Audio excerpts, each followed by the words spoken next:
వక్రతుండ మహాకాయ సూర్యకోటి సమప్రభ నిర్విఘ్నం కురు మే దేవ సర్వకార్యేషు సర్వదా గురు బ్రహ్మా గురుర్విష్ణు గురుర్దేవో మహేశ్వరః गुरुः साक्षात् परब्रह्मा तस्मै श्रीगुरवे नमः। शरदा शरदाम्भोजा वदना वदनाम्बुजे सर्वदा सर्वदास्माकं सन्निधिः సన్నిధిం క్రియాత్. ఓం గం గణపతయే నమః. సద్గురవే నమః. శ్రీ మహాసరస్వత్యై నమః. ముందుగా ధ్యానం చేసుకుందామా అమ్మవారిది. శ్రీ విద్యాం పరిపూర్ణమేరు శిఖరే బిందు త్రికోణే స్థితాం వాగీశాది సమస్తభూతజననీం మంచే శివకారకే కామాక్షీం కరుణారసార్ణవమయీం కామేశ్వరాంకస్థితాం కాంతాం చిన్మయకామకోటినిలయాం శ్రీ బ్రహ్మ విద్యాం భజే. శ్రీమాత్రే నమః. ఓం నమః శివాయ. ఏకాంబర సహిత కామాక్షీదేవ్యై నమః. మూక పంచశతి మందస్మిత శతకం 86వ శ్లోకం నుంచి 91వ శ్లోకం వరకు అర్థసహితంగా అమ్మ ఆరంభించుకుందామా.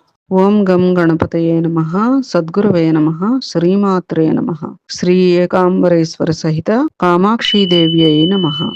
జంతూనాం జని దుఃఖ మృత్యులహరి సంతాపనం కృంతతః ప్రౌఢానుగ్రహపూర్ణ శీతలరుచో నిత్యోదయం బిభ్రతః శ్రీకామాక్షి విసృత్వరా ఇవ కరా हासाङ्कुरास्ते हठात् आलोकेन निहन्युरन्धतमसस्तोमस्य मे सन्ततिम्. श्रीमात्रे नमः. ओं नमः शिवाय. उत्तुङ्गस्तनमण्डलस्य विलसल्लावण्यलीला नटी रङ्गस्य स्फुटमूर्ध्वसीमनिमुहुः प्राकाश्यमभ्येयुषी श्रीकामाक्षि तव स्मिततद्युतिततिर्बिम्बोष्टकान्त्यङ्कुरैः चित्राविद्रुममुद्रितां वितनुते मौक्तिं वितानश्रियम्. श्रीमात्रे नमः.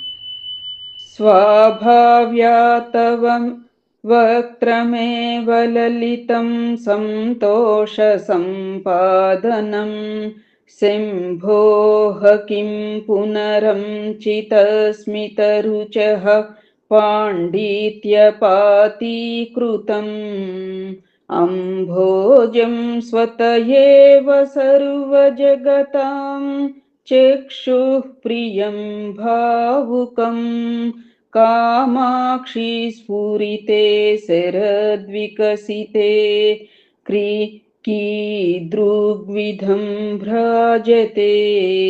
श्रीमात्रे नमः.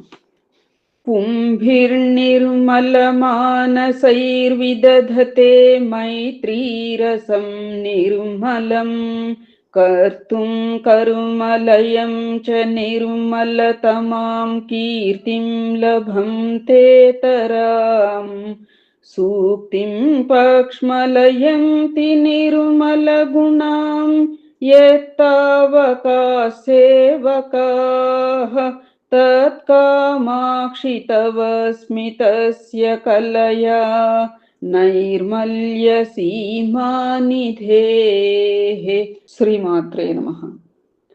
ఆకర్షన్నయనాని నాకి సదసాం శైత్యేన సంస్తంభయన్ ఇందుం కిం చ విమోహయన్ పశుపతిం విస్వార్తిముచ్చాటయన్ హింసన్ సంసృతిడంబరం తవ శివే हासाह्वायो मान्त्रिकः श्रीकामाक्षि मदीयतापतमसो विद्वेषणे चेष्टताम्.